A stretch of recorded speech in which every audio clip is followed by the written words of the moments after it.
Hey guys, Pedro here to tell you about the latest from Lutharo, Chasing Euphoria, out March 15th on Reigning Phoenix Music.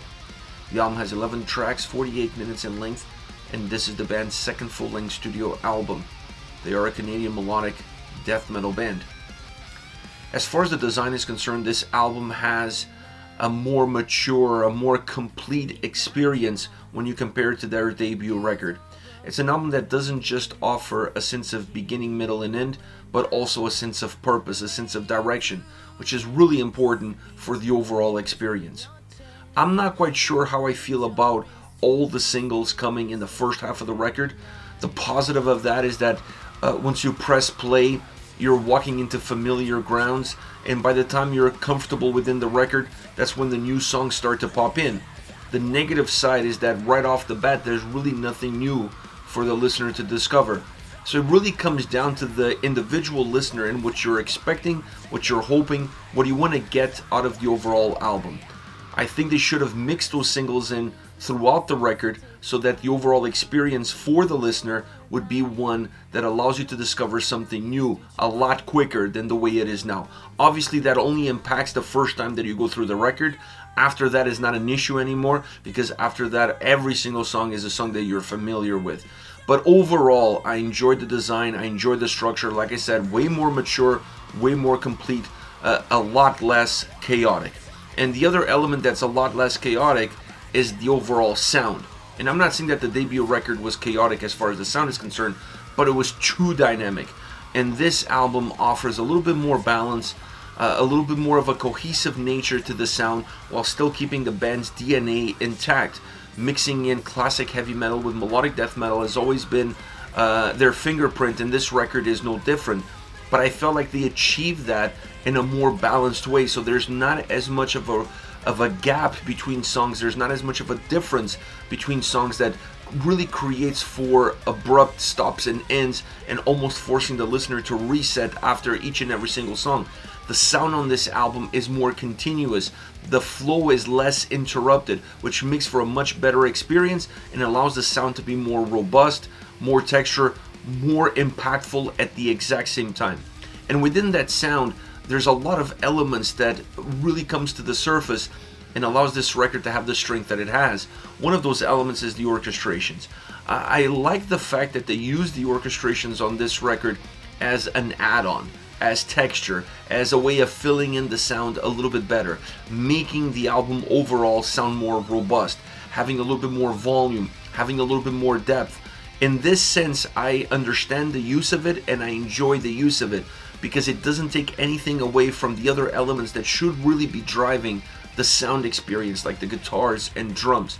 So the orchestrations on this record had a positive and clear impact on every single track, and I enjoyed what they offer and how they didn't get in the way of the actual meat and potatoes, if you will, of this record, which is the drums, like I said, and the guitars.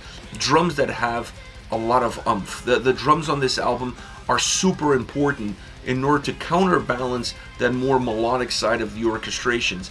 It's what grounds the record, is what gives the record substance, and is what helps the record feel powerful, heavy, like it has not just volume, but it has thickness within that volume, that has substance within that volume. And I think that drum sound, coming the way it comes across in the mix, has a clear impact on these songs and allows the overall album to have that sense of balance and that sense of consistency. Is definitely one of the elements that does it. And I like I said, the counterbalance, the opposite effect that it does to the orchestrations. Somewhere in between, you have the guitars. The guitars are not going to give consistency to the record because they're the bloodline of this album and they're the bloodline of the band. They rely on them to create those dynamic differences between melodic death metal, classic heavy metal, and you need to be a little bit more free of chains. You need to be a little bit more dynamic in order for that guitar sound to have a clear impact and to be one of the main drivers of the overall sound. Allowing the other two to have more consistency allows the guitars to be a little bit more free. And that's exactly what happens on this record. Let me start off by saying that the solo sections on this album are outstanding. Really, like, over the top, very explosive, very intricate, very dynamic, filled with life, filled with energy. bringing in classic heavy metal elements to them, bringing in some more melodic death metal elements into it, so you don't see those two genres battling out, not just in the songs and the verses and the riffs and the chorus. You're gonna see them as well on the solos, but the solos really stand out because there's not a single one that you could discard. This is an album that has incredible quality from a guitar standpoint. You perhaps see it first in the way the melodies move this record, in the way the heaviness impacts this album, but the solos definitely put an exclamation mark on that guitar work. Now, as far as vocals are concerned, I'm a big fan of Krista, but I'm more of a fan of her harsh vocals than I am of her clean vocals. Sometimes I feel like her clean vocals have a little bit too much treble in it, and you can find that issue on some of the songs on this record. Not on every song, but on some songs on this record. But I honestly felt like her clean vocals kind of won me over. The more I listened to the album, the more I was able to appreciate them, and definitely a song like Time to Rise is a track that puts her clean vocals on a pedestal, puts her clean vocals in the forefront, and allows you to digest them a little bit different without comparing them as much, or without trying to find where they can fit better when you have harsh vocals floating around. That track was the one that really sold me on her clean vocals and allowed me to see them slightly different on this record. I still think there are a few tracks here and there, a few moments here and there where there's a little bit too much treble on her clean vocals, but overall it was a very strong performance by her. Like I said, I'm a huge fan of hers as a vocalist. I love her harsh vocals. I think they are just on par with the overall sound that the band has, but I felt that on this album, more so than on their debut record, her clean vocals were a lot more impactful. They were a lot warmer, if you will, and they had more of an emotional drive behind them, which allows them to connect a lot better to the overall sound experience of this record. A very mature record, a great record. I'll be shocked if this album doesn't win a Juno next year. It's just that kind of an album. It's an album that you can see the influences of the band. You can see elements even of power metal in some of the songs. It's such a dynamic, it's such a fluid record, but at the same time, you can see that the branches are all growing in different directions, but they're all coming from the same tree trunk. And I think that's such an important element to achieve when you're a band putting an album together. You want to show your diversity, you want to be as creative as you can be, but you still want the album to feel somewhat balanced and somewhat cohesive in the overall experience that it gives. And they definitely nailed that with this album, Chasing Euphoria.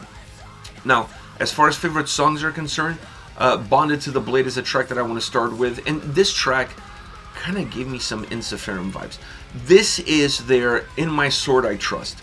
If I'm going to make a comparison, what that song is to Insuferum is what this song is going to be for them. It has some similarities, I would say. It's a super driven song, great mixture of heavier and more melodic moments, both musically and vocally. It has a great melodic vibe that even comes through in the heavier pieces, in the heavier portions of the song.